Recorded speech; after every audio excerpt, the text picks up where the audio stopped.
teman-teman ya. Assalamualaikum warahmatullahi wabarakatuh. Salam sehat, salam semangat, salam bahagia untuk kita semuanya. Saya di sini ingin meminta waktu Bapak Ibu sekalian, teman-teman sekalian, kurang lebih 60 menit ke depan untuk kita berbagi dan belajar bersama dalam tema budaya positif. Nanti akan saya memaparkan beberapa materi yang perlu saya paparkan. Kemudian nanti setelah itu akan ada sesi tanya jawab. Ngaten nggih, teman-teman nggih, Bapak Ibu nggih. Setelah tanya jawab berarti nanti berakhir, hanya simpel seperti itu saja. Langsung saya mulai nggih. Izin share screen. Pak Hari sudah direkam nggih?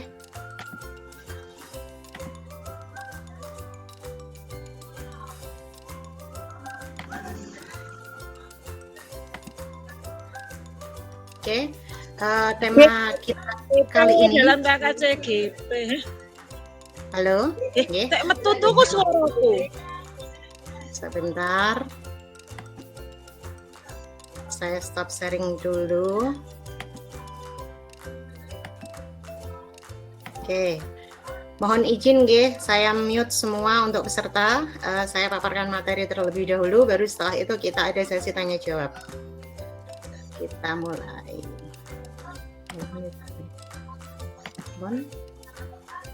Mohon izin kembali untuk share screen tentang materinya.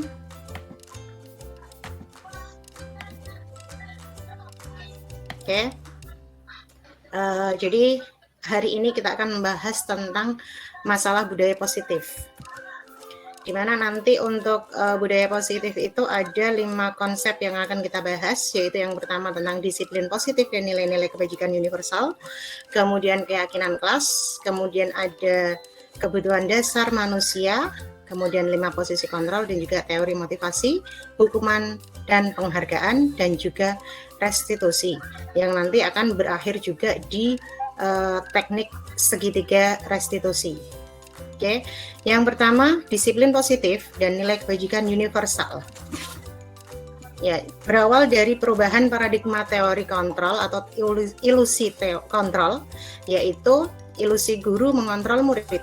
Kemudian ada juga ilusi bahwa kritik dan membuat orang merasa bersalah itu dapat menguatkan karakter. Bahwa juga ilusi merupakan sebuah penguatan positif, efektif dan bermanfaat. Ada juga bahwa orang dewasa itu memiliki hak untuk memaksa. Itu yang kita yakini di beberapa waktu yang lalu.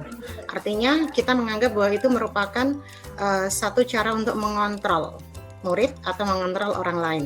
Namun ternyata di dalam paradigma baru dia dikatakan sebagai semacam teori ilusi kontrol. Kemudian perubahan paradigma yang berikutnya yaitu stimulus respon dan teori kontrol. Nah, dalam stimulus respon kita mencoba mengubah orang agar berpandangan sama dengan kita. Namun dalam teori kontrol kita berusaha memahami pandangan orang lain tentang dunia. Jadi cara pandang dari perubahan paradigma ini hendaknya kita diharapkan beralih ke kita berusaha memahami pandangan orang lain tentang dunia. Kemudian dalam stimulus respon, perilaku buruk dilihat sebagai suatu kesalahan. Kemudian di dalam teori kontrol, semua perilaku pasti memiliki tujuan. Kemudian di stimulus respon juga orang lain bisa mengontrol saya, namun dalam teori kontrol hanya Anda atau hanya saya yang bisa mengontrol diri saya sendiri, dan seterusnya. Kemudian tentang nilai kebajikan universal. Apa sih itu tentang nilai kebajikan universal? Nilai-nilai kebajikan universal adalah sifat-sifat positif manusia yang merupakan tujuan mulia yang ingin dicapai setiap individu dan bersifat universal. Dalam artian di sini berarti ya lintas bahasa, suku, agama, bangsa maupun berbagai macam background atau latar belakang. Kemudian di setiap perilaku atau perbuatan pasti akan memiliki suatu tujuan. Dengan demikian, ketika kita mengaitkan nilai-nilai kebajikan yang diyakini oleh seseorang, maka akan memunculkan motivasi intrinsiknya atau motivasi dalam dirinya, sehingga akan menggerakkan motivasi dalam diri untuk mencapai tujuan mulia yang diinginkan. Kemudian nilai-nilai kebajikan yang ingin dicapai, kalau lebih khususnya di Indonesia, maka itu adalah merupakan satu yang sekarang diangkat di kurikulum Merdeka adalah mengenai profil pelajar Pancasila. Itulah nilai kebajikan-kebajikan yang bersifat universal untuk anak Indonesia saat ini. Nah, harapannya ketika disiplin positif tadi sudah dijalankan, memunculkan nilai-nilai kebajikan tadi yang berupa profil pelajar Pancasila yang akhirnya akan bisa dikatakan mendarah daging di jiwa anak, maka dengan demikian diharapkan profil pelajar Pancasila terwujud, maka kurikulum yang saat ini sedang kita jalankan yaitu kurikulum Merdeka juga bisa berjalan atau berhasil. Kemudian yang bagian kedua yaitu tentang keyakinan kelas. Apa sih itu keyakinan kelas? Nah, keyakinan kelas itu adalah sesuatu yang bersifat abstrak dibandingkan dari sekadar peraturan. Mungkin istilah lama kita mengatakan kita peraturan, ada tata tertib dan lain-lain. Tapi saat ini kita menggunakan istilah keyakinan kelas. Kemudian keyakinan kelas berupa pernyataan-pernyataan universal. Pernyataan keyakinan kelas senantiasa dibuat dalam bentuk positif. Keyakinan kelas hendaknya tidak terlalu banyak sehingga mudah diingat dan dipahami oleh semua warga kelas. Kemudian keyakinan kelas sebaiknya adalah sesuatu yang dapat diterapkan di lingkungan kelas tersebut. Kemudian yang berikutnya, semua warga kelas hendaknya ikut berkontribusi dalam pembuatan keyakinan kelas, kegiatan pada saat kegiatan curah pendapat. Kemudian keyakinan kelas juga bersedia meninjau kembali keyakinan kelas dari waktu ke waktu. Artinya sifat dari keyakinan kelas tersebut mungkin bisa dikatakan dinamis. Mohon maaf untuk co-host bisa untuk admit peserta yang masuk nggih. Matur nuwun. Kenapa kita sekarang menggunakan istilah keyakinan kelas? Kenapa bukan tata tertib saja? Kenapa bukan peraturan saja? Sebenarnya juga ada ada sisi positifnya. Kenapa istilahnya berubah menjadi keyakinan kelas? Jadi di sini dalam lingkaran ini diharapkan memang dalam wujudnya di dalam sekolahan kita masih secara tertulisnya adalah peraturan kelas. Namun diharapkan peraturan kelas itu akan menjadi keyakinan kelas. Ketika sudah berubah menjadi keyakinan kelas, harapannya itu sudah berada di jiwa masing-masing anak di dalam kelas tersebut. Yang akhirnya mau tidak mau akan terwujud dalam setiap perilakunya. Nah, ketika perilakunya tersebut sudah mengikuti keyakinan kelas yang umumnya merupakan kalimat positif, maka akan juga membentuk lingkungan positif dan juga akan berakhir pada budaya positif. Itu yang diharapkan. Nah, ini tadi penjelasan kurang lebih tentang peraturan dan keyakinan kelas. Nah, kalau dalam istilah peraturan, pasti yang namanya orang yang kena dalam peraturan tersebut akan, contoh ya, selalu kembalikan buku ke tempatnya. Maka dalam keyakinan kelas, mengembalikan buku adalah merupakan sebuah tanggung jawab. Artinya bukan perintah dari orang lain, tapi kesadaran diri. Intinya keyakinan kelas nanti endingnya akan merupakan satu hal yang melahirkan suatu tindakan secara otomatis tanpa ada paksaan.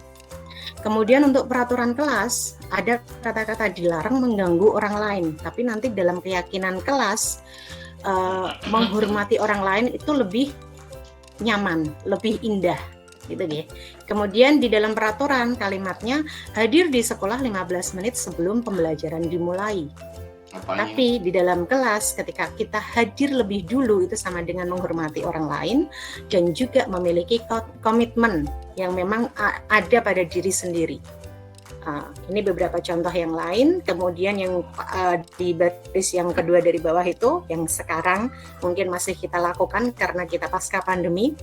Contoh, dalam peraturan, kalau orang dikatakan atau diminta atau diperintah gunakan masker, biasanya cenderung apa Bapak Ibu? Pasti cenderungnya adalah, alah, nggak usah pakai juga nggak masalah, saya nggak apa-apa, saya sehat, dan seterusnya.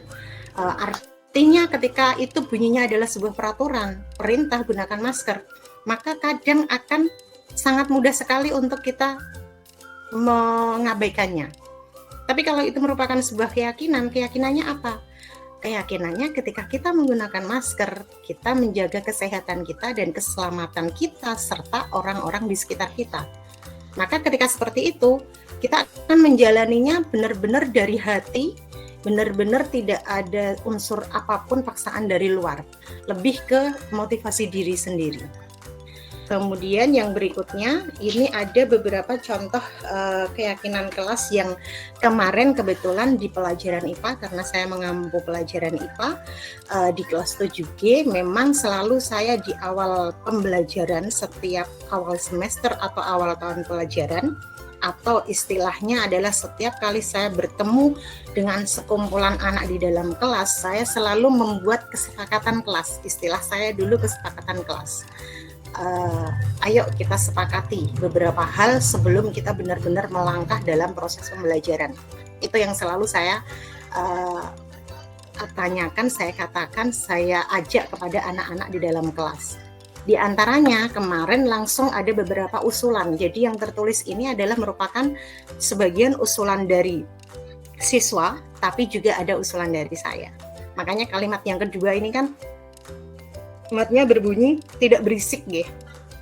Kata-kata tidak berisik ini itu muncul dari kalimatnya si siswa. Makanya memang tetap masih saya munculkan istilah aslinya. Sehingga ketika saya mengingatkan, ayo kemarin kesepakatan kelas seperti apa, keyakinan kelas seperti apa, di saat kelas tiba-tiba menjadi gaduh, langsung anak-anak ingat karena itu kalimatnya dari mereka sendiri. Tidak berisik Bu, langsung bareng-bareng kayak gitu. Sehingga saya langsung bilang, ya sudah, kalau memang kita sudah sepakat, itu sudah kita yakini sebuah kebaikan yang harus kita lakukan untuk menjaga ketenangan saat pembelajaran, ayo saling menjaga, sehingga tidak berisiknya ya tolong dipatuhi.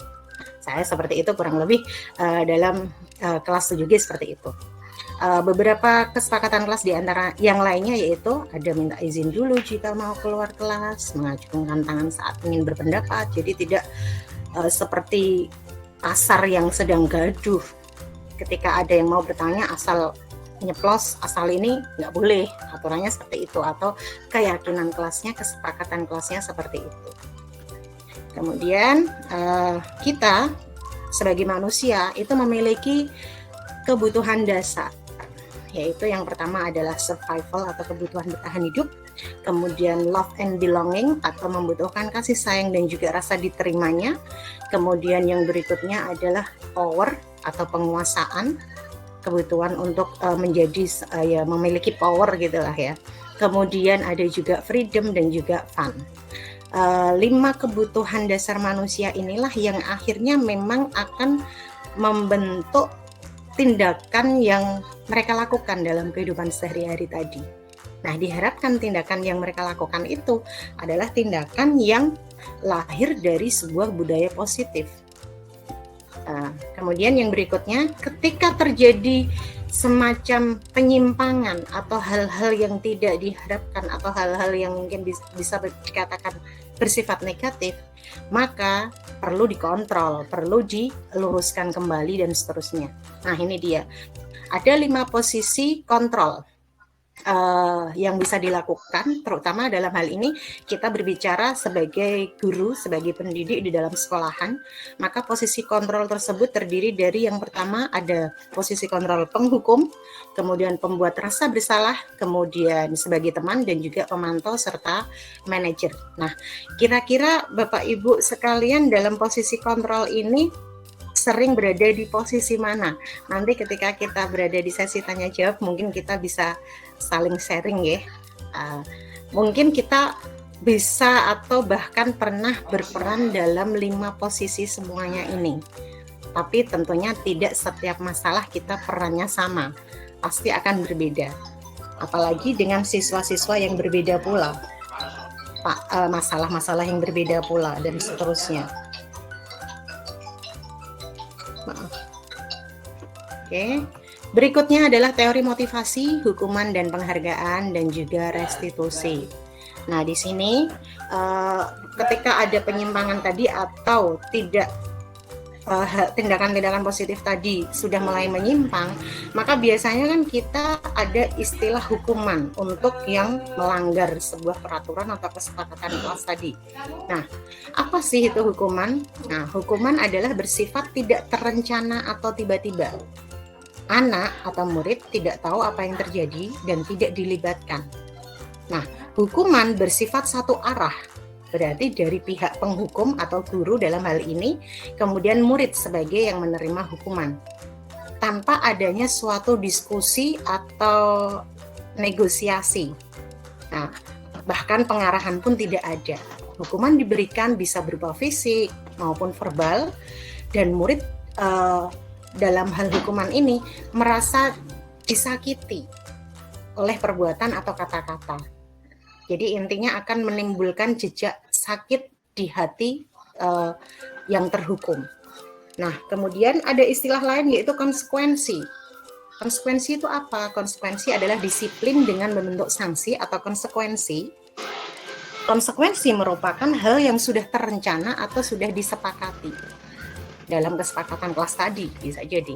Kemudian biasanya pembentukan sanksi atau konsekuensi akan dibentuk oleh pihak guru atau sekolah dan juga murid yang sudah mengetahui sanksi atau konsekuensi yang akan diterima. Kemudian konsekuensi juga jika murid tetap dibuat tidak nyaman untuk jangka waktu pendek. Murid di dalam konsekuensi itu pasti ada suatu ketidaknyamanan. Kemudian konsekuensi atau sanksi biasanya diberikan berdasarkan suatu pengukuran. Misalnya, jadi ada tolak ukurnya, ada aturan-aturannya. Mungkin kalau dalam istilah kita sehari-hari itu ada semacam buku sanksi itu ya. Jadi contoh, setelah 3 kali ditegur siswa di kelas oleh guru karena tugasnya belum selesai atau mengobrol dan seterusnya, maka murid akan kehilangan waktu bermainnya. Artinya dia harus menyelesaikan tugas atas ketertinggalannya tadi, mungkin di waktu-waktu istirahatnya, di saat dia ingin bermain. Itu adalah sebuah konsekuensi. Nah, dan konsekuensi ini tentunya sudah menjadi suatu kesepakatan di awal tadi. Kemudian yang berikutnya, dalam konsekuensi ini guru senantiasa perlu memonitor murid. Artinya tadi mengamati dan juga memang memantau kondisi muridnya. Nah, teori motivasi untuk menghindari ketidaknyamanan atau hukuman, apa yang akan terjadi apabila saya tidak melakukannya? Nah, itu adalah motivasi eksternal. Artinya ada sesuatu yang membuat tindakan kita itu seolah terbatas. Karena itu tadi ada eksternalnya berupa peraturan dan lain-lain tadi. Untuk mendapatkan imbalan dari orang lain, itu juga masih berupa motivasi eksternal. Jadi misal ada peraturan yang mengatakan jika tugas dikerjakan lebih awal, maka dia akan mendapatkan nilai tambahan. Nah, itu kan juga untuk mendapatkan imbalan. Itu juga merupakan motivasi untuk bertindak, tapi motivasi itu masih dari eksternal, belum dari internal. Nah, yang dari internal seperti apa contohnya? Yaitu, ini contohnya yang ketiga, untuk menghargai diri sendiri, saya akan menjadi orang seperti apa bila saya melakukannya. Artinya itu memang keinginannya sendiri. Dan kemudian antara penghargaan dan hukuman oleh Alticon, di suatu wawancaranya tahun 95, mengemukakan baik penghargaan maupun hukuman adalah cara-cara mengontrol perilaku seseorang yang menghancurkan potensi untuk pembelajaran yang sesungguhnya. Karena menurut Kohn, secara ideal tindakan belajar itu sendiri adalah penghargaan sesungguhnya. Nah, Kohn selanjutnya juga mengemukakan beberapa alasan mengapa penghargaan justru disamaartikan seperti menghukum seseorang. Karena itu tadi, jadi dia tidak bergerak secara bebas, tidak secara alami tapi motivasi eksternal tadi. Jadi penghargaan tapi sebenarnya itu merupakan satu tindakan menghukum seseorang. Kemudian yang berikutnya adalah restitusi. Restitusi adalah proses menciptakan kondisi baik bagi murid untuk memperbaiki kesalahan mereka sehingga mereka bisa kembali pada kelompok mereka dengan karakter yang lebih kuat dalam hal positif tentunya ya, lebih kuatnya ya. Nah, restitusi juga merupakan proses kolaboratif yang mengajarkan murid untuk mencari solusi untuk masalah mereka dan membantu murid untuk berpikir tentang orang seperti apa yang mereka inginkan, tentang jati diri yang seperti apa yang akan mereka bentuk untuk diri mereka masing-masing, yang merupakan tujuan mulia dan bagaimana mereka harus memperlakukan orang lain. Nah, restitusi ini juga merupakan cara untuk menanamkan disiplin positif pada murid. Nah, restitusi memiliki ciri beberapa di antaranya. Restitusi bukan untuk menebus kesalahan, tapi untuk belajar dari kesalahan. Restitusi adalah tindakan untuk memperbaiki hubungan.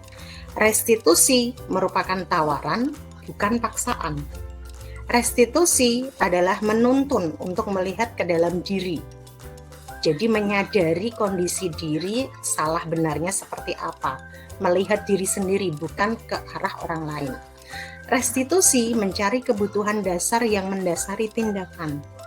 Restitusi diri adalah cara yang paling baik. Kemudian restitusi fokus pada karakter bukan tindakan. Restitusi fokus pada solusi, bukan memperbesar masalah yang terjadi. Kemudian restitusi juga mengembalikan murid yang berbuat salah pada kelompoknya sehingga dia bisa beraktivitas seperti semula tanpa ada bekas-bekas luka atau sakit di dalam hatinya. Hubungan antara hukuman, konsekuensi, dan lebih dalam hal ini untuk hukuman itu biasanya arahnya kebanyakan ke arah yang negatif, sehingga untuk menemukan jati diri dan seterusnya tadi dianggap ini merupakan identitas gagal. Nah, hukuman dalam hal ini sesuatu yang menyakitkan dan harus terjadi. Tapi kalau kita berbicara tentang konsekuensi, maka itu adalah sesuatu yang harus terjadi berdasarkan kesepakatan.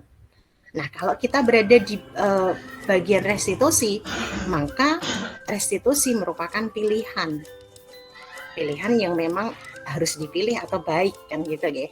Kemudian hukuman itu rasanya akan tidak nyaman untuk murid atau anak dalam waktu yang lumayan panjang.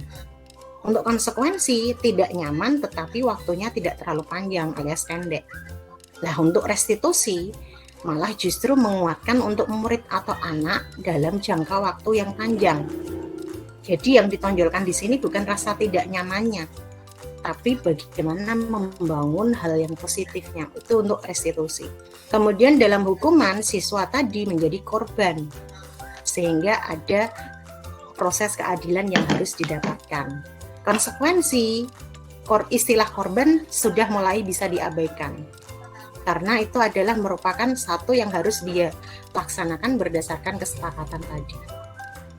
Kemudian restitusi, korban akan mendapatkan ganti atau mendapatkan istilahnya apa yang menjadi imbalan atau istilahnya saya menjadi korban maka atau istilahnya saya yang tersakiti dalam suatu masalah tertentu, maka kira-kira penyelesaiannya apa? Nah, mendapatkan ganti dalam artian di sini adalah mendapatkan penyelesaian. Kemudian hukuman, murid atau anak akan merasa tersakiti. Untuk konsekuensi, murid atau anak dibuat tidak nyaman. Kemudian untuk restitusi, murid atau anak mendapatkan penguatan. Nah, perilaku pasif agresifnya meningkat itu dalam hukuman. Jadi menimbulkan salah satunya mungkin bisa dalam hal dendam mungkin seperti itu. Jadi pasif agresif.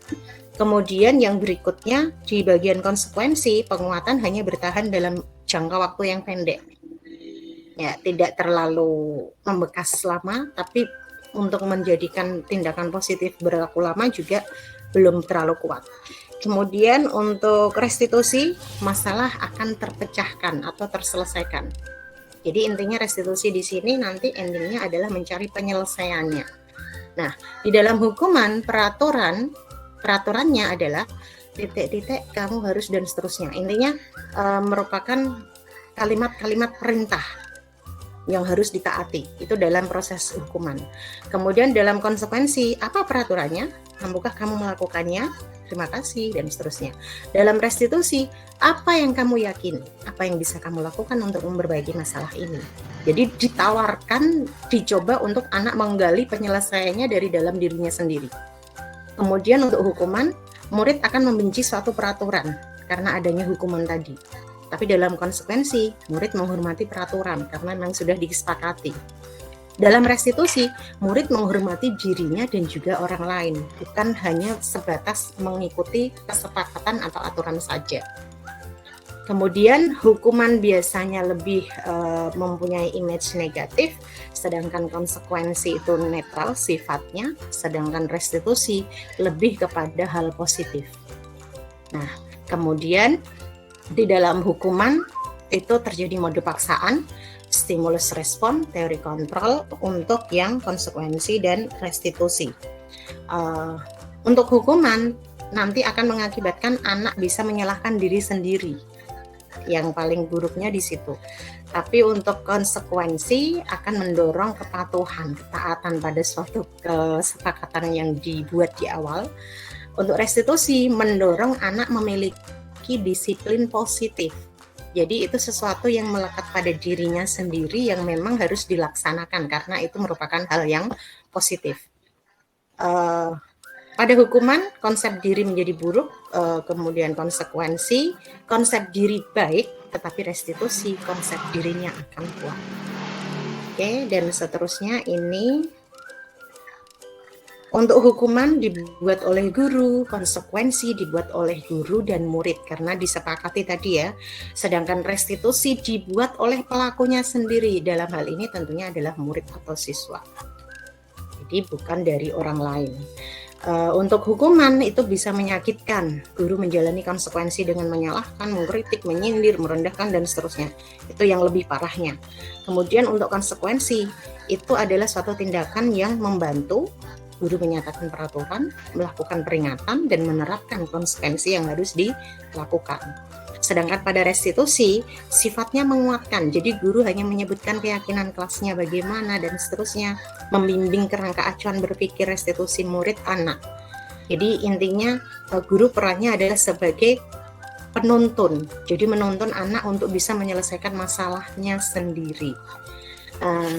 Untuk restitusi ini karena dia dari tiga hal tadi, mulai hukuman, konsekuensi dan restitusi, itu lebih paling mungkin untuk menguatkan budaya positif adalah restitusi.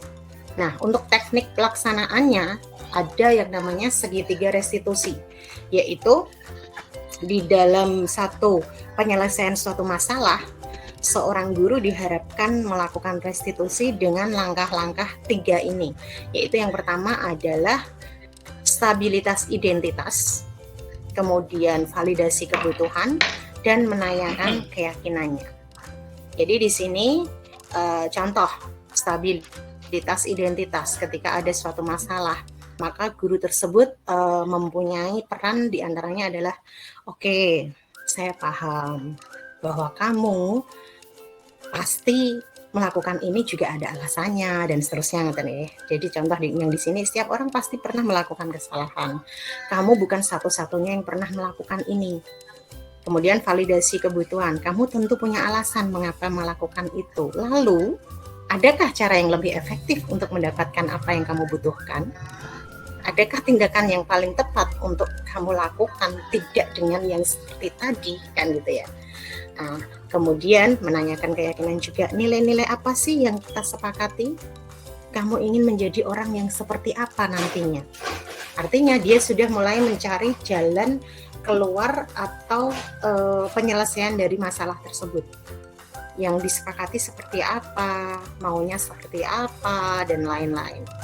Nah, ini saya kemarin kebetulan sempat secara tidak sengaja berada di dalam satu kelas sehingga mohon maaf nih, suaranya hasil rekamannya nggak terlalu jelas.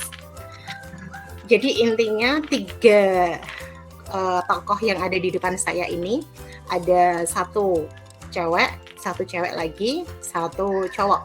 Yaitu di sini ada, nah itu mereka sedang melakukan perdebatan tentang masalah di antara mereka. Jadi 2 cewek ini bersama 1 cowok ini merasa memiliki masalah yang tiada penyelesaian dan tiada hentinya. Di saat pelajaran saya berlangsung, kemudian di saat mengerjakan beberapa tugas yang harus dilakukan, ini ketika saya keliling, yang terjadi mereka malah tunjuk-tunjukkan dengan emosi dan dengan mimik muka yang marah satu sama lain.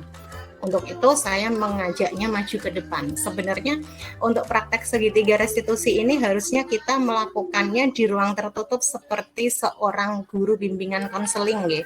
Lebih baiknya seperti itu, sehingga akan benar-benar masuk ke dalam hati mereka. Penyelesaian yang diharapkan muncul pun merupakan benar-benar penyelesaian yang sadar atau muncul dari dirinya.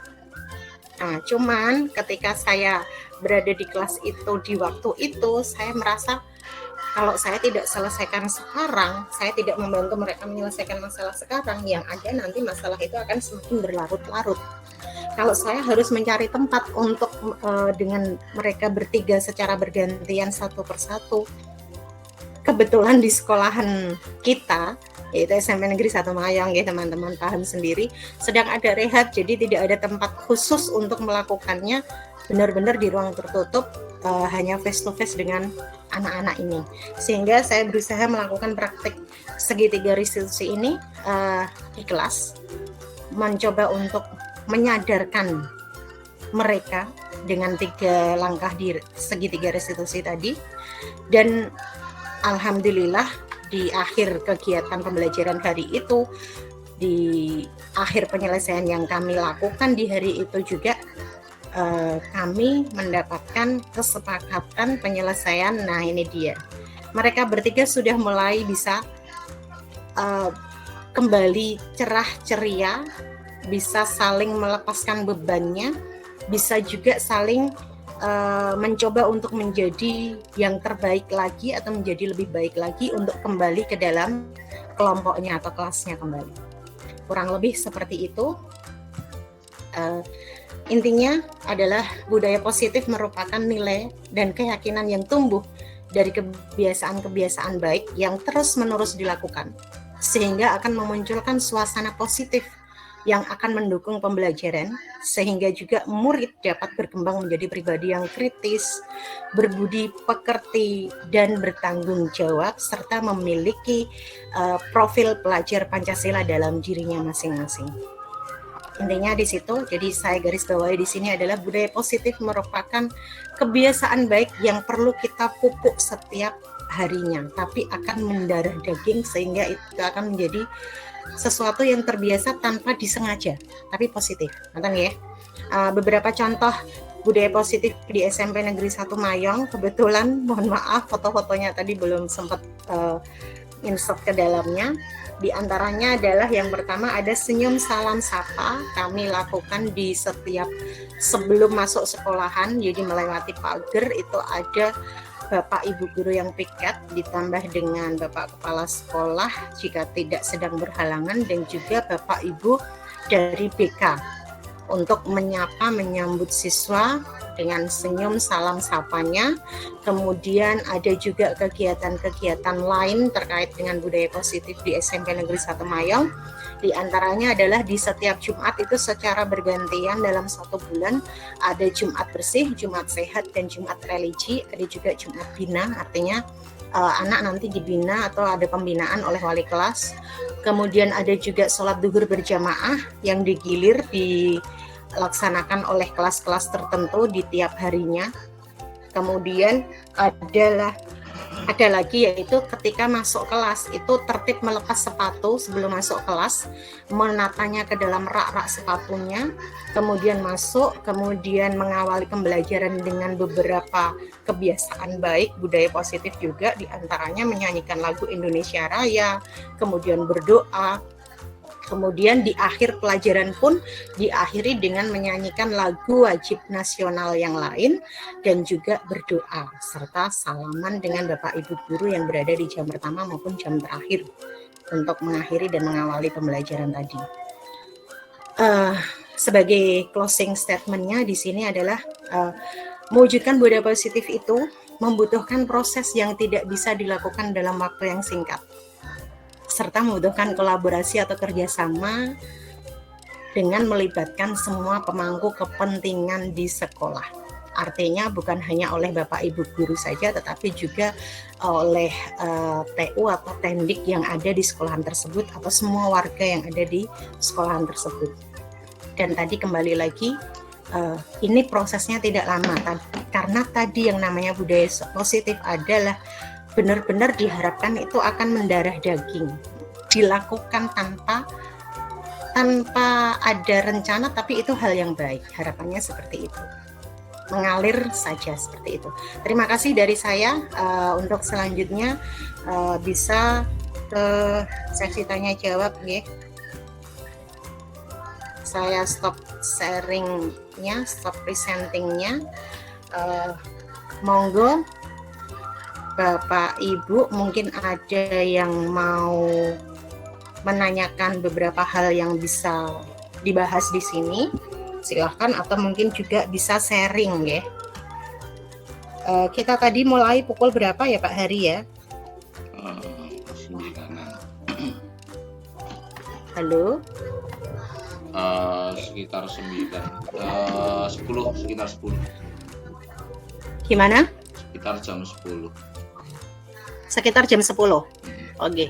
Monggo Bapak Ibu bisa ada yang mungkin bertanya atau menambahkan mungkin, karena bagaimanapun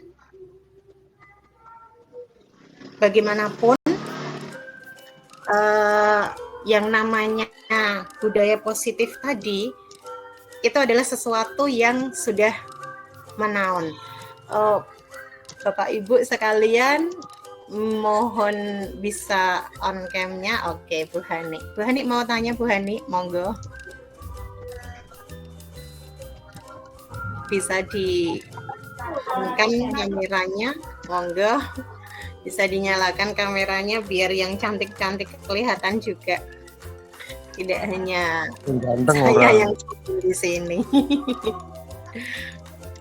Monggo. Halo Bu Ida, mungkin ada yang bisa dibagi oleh Bu Ida. Oh, ini Pak Hari menanyakan di kolom chat ya. Apakah keyakinan kelas bisa menggantikan peraturan kelas? Kalau menggantikan mungkin istilahnya tidak menggantikan ya Pak, tapi merupakan terjemahan yang lebih halus dan lebih lebih bisa diterima, lebih bisa dilaksanakan dari peraturan kelas yang memang sudah ada. Karena kalau kita menggantikan peraturan kelas berarti kita mengubah sistem sekolahan. Seperti itu bukan? Iya. Nggih, ngaten nggih kurang lebihnya nggih. Atau mau ada yang ditambahkan? Pak Wardoyo di sini juga, bagaimana cara membuat keyakinan kelas? Pak Hari mau menambahkan dulu? Belum dulu, oke. Pak Wardoyo tadi di kolom chat juga menanyakan bagaimana cara membuat keyakinan kelas. Keyakinan kelas itu berawal dari kesepakatan kelas juga, kalau menurut saya yang sudah saya lakukan. Ya, intinya kita pertama adalah menanyakan kepada anak apa yang akan kita sepakati di dalam kelas ini, dan kemudian ketika sudah disepakati, ditulis, ditampilkan, kemudian dicoba untuk setiap anaknya memahami tiap kesepakatan yang dibuat, kemudian mencoba merenungkan sehingga benar-benar diresapi setiap kalimatnya itu bagaimana menurut kalian. baik atau tidak. Itu kalau menurut saya nggih Pak, yang saya lakukan. Kalau memang baik, bisa nggak itu sesuatu kesepakatan ini bisa nggak diyakini di dalam hati kita bahwa itu adalah hal yang baik dan ayo kita lakukan tanpa ada keterpaksaan. Itu yang saya lakukan kepada siswa di dalam kelas untuk akhirnya mendapatkan sebuah keyakinan kelas. Mungkin Pak Wardoyo bisa menambahkan. Cukup. Jempol. Terima kasih. Nggih, monggo Pak War. Sampun Ibu, matur nuwun. Oh, cekap. Nggih. Ada yang lain mungkin? Monggo. Meyakinkan kelas ya. Nggih, Bu Ida, monggo Bu Ida. Ini maksudnya dalam proses pembelajaran ketika itu ya. Yang biasa kita lakukan atau yang pernah ya beberapa kali kita lakukan memang dengan cara membangun kesepakatan awal, yaitu kesepakatan pembelajaran. Sebelum pembelajaran itu kita mulai. Jadi kita mengajak anak untuk bersepakat dengan menggunakan langkah-langkah seperti apa, kemudian nanti selama pembelajaran itu bersepakat dengan siswa kita apa saja yang boleh dan yang tidak boleh itu seperti apa. Jadi di sini pasti kalau jalan kesepakatannya tidak akan ada. Menurut saya sih demikian. Nggih, ya intinya seperti itu nggih Bu ya. Jadi berawal dari peraturan kelas tetap ada, saya yakin, di setiap sekolahan. Kalimat peraturan itu kelihatannya saat ini belum sampai bergeser digantikan oleh kesepakatan. Tetapi harapannya dari peraturan-peraturan itu kita membuat kesepakatan yang bisa dilakukan, kemudian nanti hal-hal positif dalam kesepakatan tersebut kita yakini bahwa itu adalah hal yang positif dan baik untuk dilakukan, sehingga memunculkan atau terwujudlah keyakinan kelas. Monggo Pak Irul, nggih, monggo. Ada tamu kita. Ya, silahkan yang mungkin masih mau menambahkan, dipersilahkan nggih. Kita masih bisa sharing satu sama lain. Mungkin bisa memperkenalkan budaya positif di sekolahan yang berbeda. Kebetulan kan mungkin ini sebagian ada yang dari sekolahan SMP Negeri 1 Mayong, di sekolahan saya sendiri kebetulan. Tapi meskipun demikian, saya kan baru bergabung di SMP Negeri 1 Mayong belum genap 1 tahun, sehingga mungkin teman-teman dari SMP Negeri 1 Mayong bisa menambahkan budaya-budaya positif yang mungkin tadi belum saya sampaikan untuk bisa dibagikan dengan teman-teman yang lain.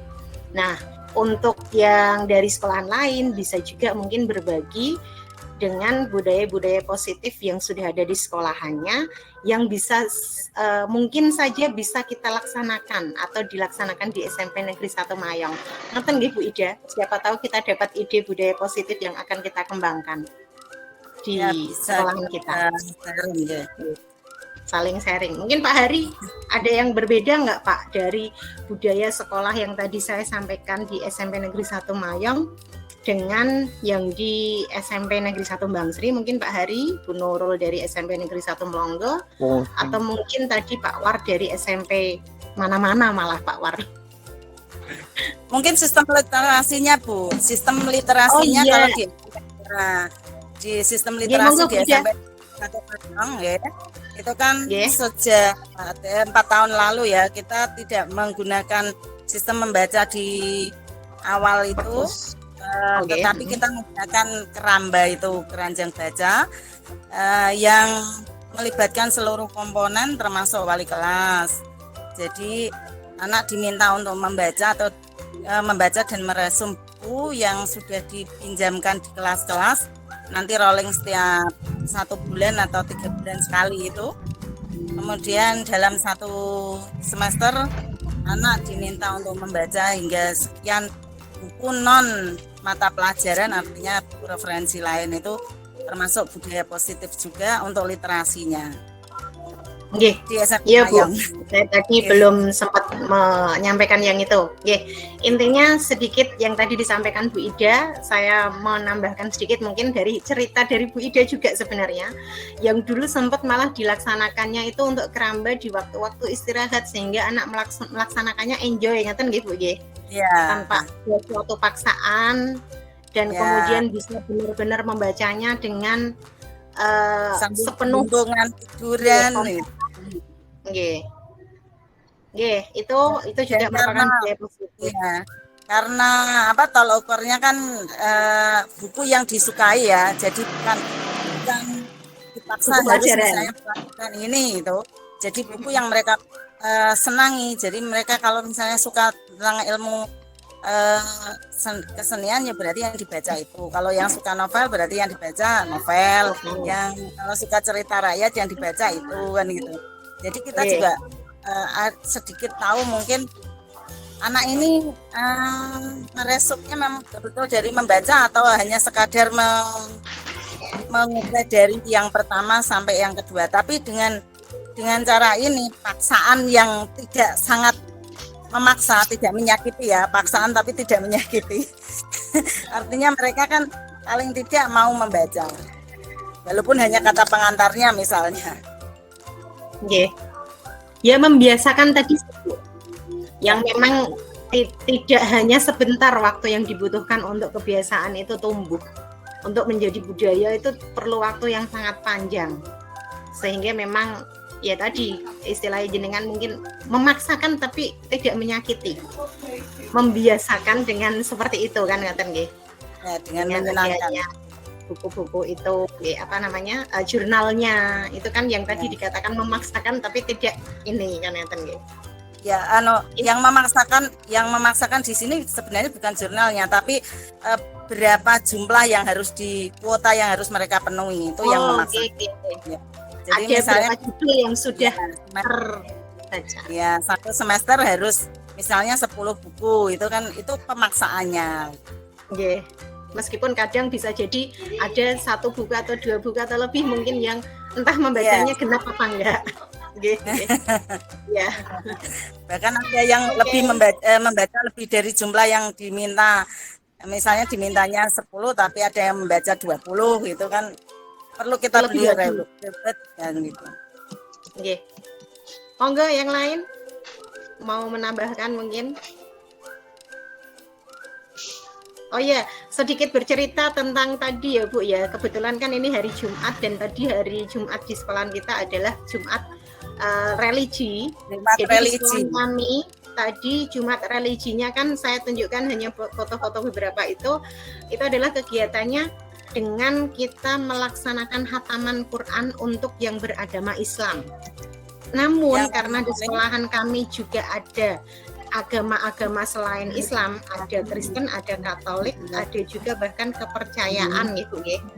Itu kami juga tidak mengesampingkan mereka dalam Jumat religi ini. Tapi mereka tetap juga mengikuti acara kegiatan Jumat religi di ruang yang berbeda dengan dibimbing oleh guru bersangkutan untuk yang memang ada gurunya di sekolahan. Yang tidak ada gurunya di sekolahan berarti mereka membaca mungkin kitab atau buku yang terkait dengan agamanya tadi.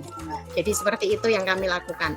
Contohnya hari ini tadi di 27 kelas yang ada di sekolahan kita di SMP Negeri 1 Mayong, masing-masing kelasnya itu 1 juz. Kemudian untuk 3 juz sisanya karena kan harapannya 1 hari itu khatam. 3 juz yang lainnya adalah pelajaran pada guru. 1 jam penuh Bu, bukan 1 hari, 1 jam. 1 jam penuh tapi diwakili hanya 50 menit 1 jam pelajaran pertama. Karena di jam pertamanya di sekolahan kami adalah 50 menit, yaitu diharapkan 40 menit itu kan normalnya, ditambah 10 menit dengan beberapa kebiasaan baik di awal jam pelajaran tadi. Nah, khusus Jumat jam pertamanya tadi digunakan untuk khataman tadi 27 rombel masing-masing 1 juz, yang 3 juz diselesaikan oleh guru dan PO. Seperti itu tadi sebatas ceritanya saja.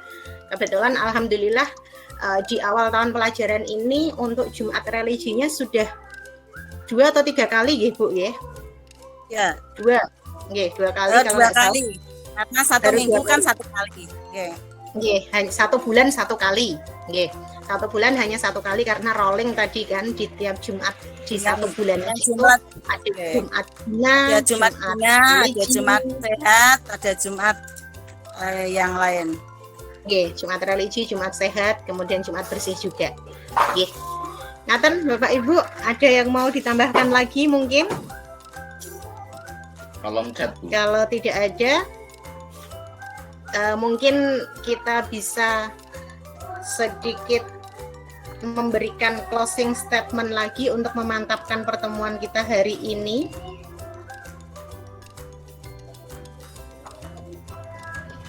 Sebentar.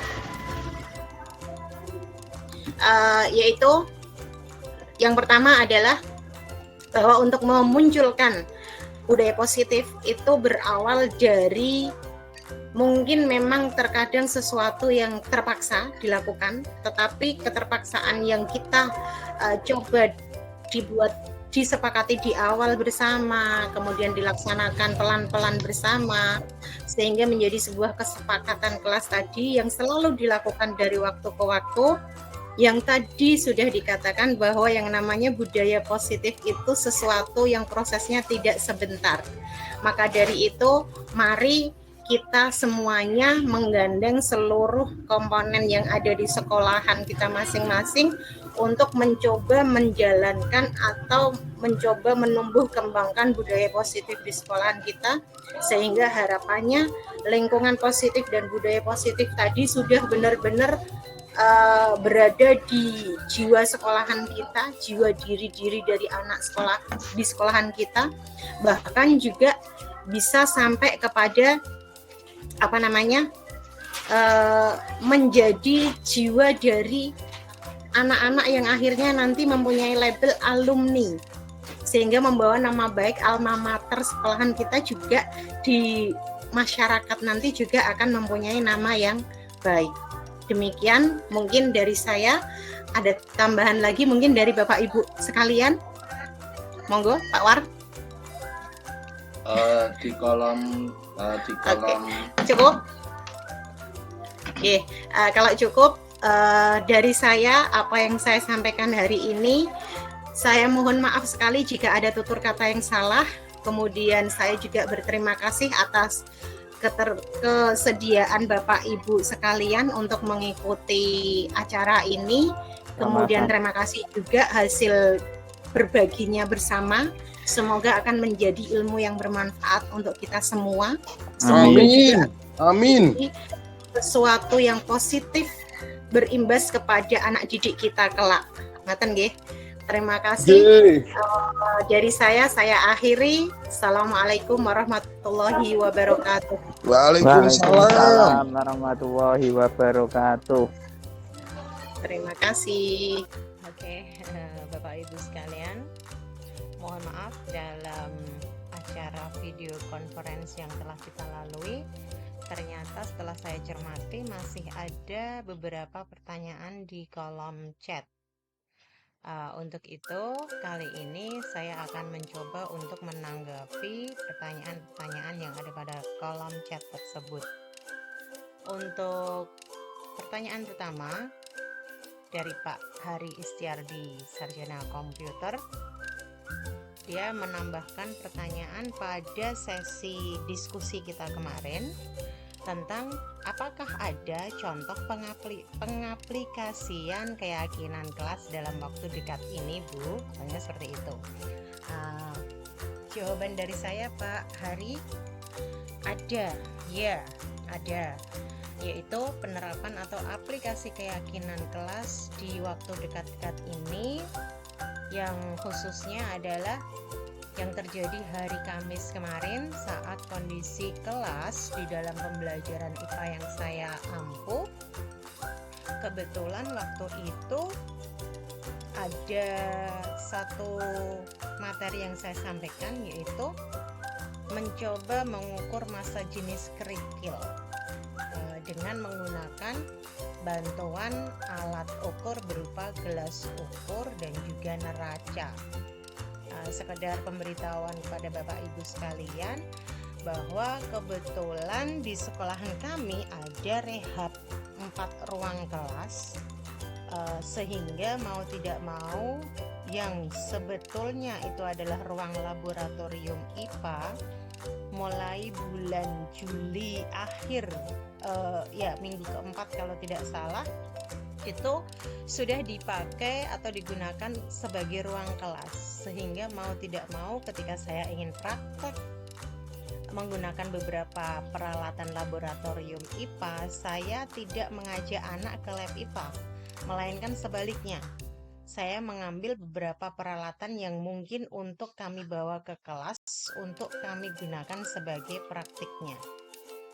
Nah, untuk materi yang saya ceritakan tadi, kebetulan karena membutuhkan gelas ukur, kemudian neraca, dan itu adalah alat-alat yang sangat mudah untuk dipindah tanpa kendala yang berarti, maka saya meminta bantuan beberapa siswa untuk mengambil beberapa alat tersebut ke dalam kelas.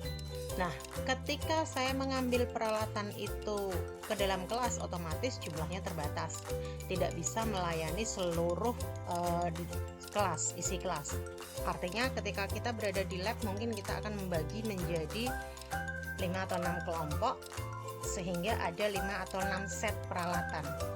Nah, ketika saya membawa ke bawah, untuk membawa sejumlah itu saya merasa riskan, harus memindahkan beberapa peralatan yang salah satunya dari bahan gelas untuk turun, karena kebetulan lab kami ada di lantai 2, sehingga saya tidak mau terlalu mengambil resiko akan hal itu, sehingga saya minta hanya 1 set, kemudian saya demonstrasikan dengan beberapa anak perwakilan untuk mencobanya.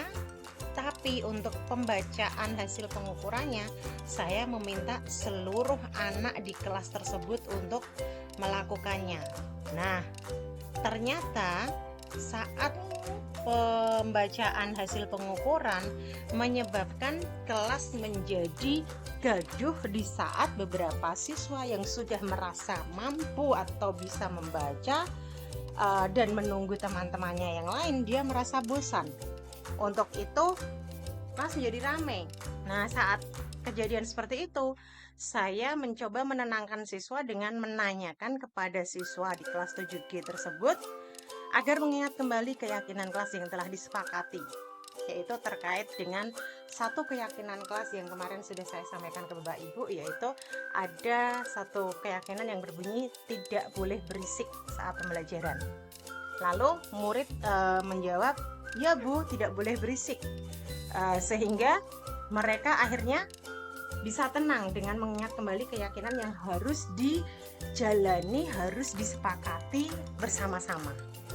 Demikian Pak Hari untuk pertanyaan pertama. Untuk pertanyaan kedua masih dari Pak Hari Istiarti yang menanyakan perbedaan restitusi dan hukuman. Untuk menanyakan perbedaan restitusi dan hukuman, sebenarnya kita harusnya punya contoh kasus. Tapi di sini saya hanya ingin mencoba menyampaikan yang sederhana saja, yaitu ketika ada seorang anak atau beberapa anak yang melakukan sebuah kesalahan, maka biasanya Bapak Ibu guru yang mengetahuinya pasti akan memberikan tanggapan. Nah, ketika tanggapan yang diberikan oleh kita, sebagai contoh, misal tiba-tiba langsung, oke, kamu silahkan lari sekian kali keliling lapangan, misal seperti itu. Maka yang seperti itu tanpa ada alasan yang mendasar, tanpa ada pertimbangan yang mendasar pula, maka itu yang disebut sebagai hukuman. Tapi ketika kita menanggapinya dengan cara yang berbeda, yaitu dengan mengajak si anak tadi mungkin duduk bersama-sama, kemudian menanyakan kenapa kamu melakukan kesalahan itu, kenapa dia melakukan hal yang tadi dilakukan, kemudian diajak tenang sejenak, kemudian ditanyakan juga kira-kira tindakan yang lebih tepat selain itu ada apa tidak sih? Kalau ada, kenapa tidak dilakukan? Dia diajak berpikir ke sana. Kemudian ketika kita mengajaknya berpikir seperti itu, pasti anak tersebut akan mencoba untuk meraba dirinya sendiri, atau istilahnya kita sebut sebagai refleksi diri, sehingga pada akhirnya menyadari tindakannya tadi termasuk suatu kesalahan atau bukan. Nah, ketika dia sudah mulai menyadarinya, maka tindak lanjut kita adalah mencoba menggiringnya untuk mencari alternatif solusi yang mungkin untuk menyelesaikan tindakannya tadi, menyelesaikan masalah dari tindakan yang ditimbulkan, masalah yang ditimbulkan dari tindakannya tadi. Nah, pasti dia akan memberikan beberapa alternatif untuk diusulkan kepada kita. Nah, kita, salah satu peran kita tentunya tidak serta-merta oke, silakan lakukan apa yang ingin kamu lakukan. Tidak serta-merta seperti itu Bapak Ibu ya. Tapi tentunya kita mengajak, menggiring ke arah yang memang seharusnya dilakukan menurut keyakinan kelas, seperti itu. Dan tentunya juga kita berharap dia setelah memberikan solusi itu tidak hanya berhenti di situ, tapi mencoba juga untuk dia memberikan kira-kira tindakan-tindakan apa yang baik yang harus dia lakukan untuk nextnya, untuk selanjutnya. Nah, ketika kita melakukan yang seperti itu, maka sebenarnya kita sedang menerapkan restitusi, segitiga restitusi, bukan sedang menghukum. Demikian mungkin contoh yang bisa saya berikan tentang perbedaan restitusi dan hukuman Pak Hari dan teman-teman tentunya. Mohon maaf atas respon yang agak terlambat. Terima kasih atas perhatiannya. Assalamualaikum warahmatullahi wabarakatuh.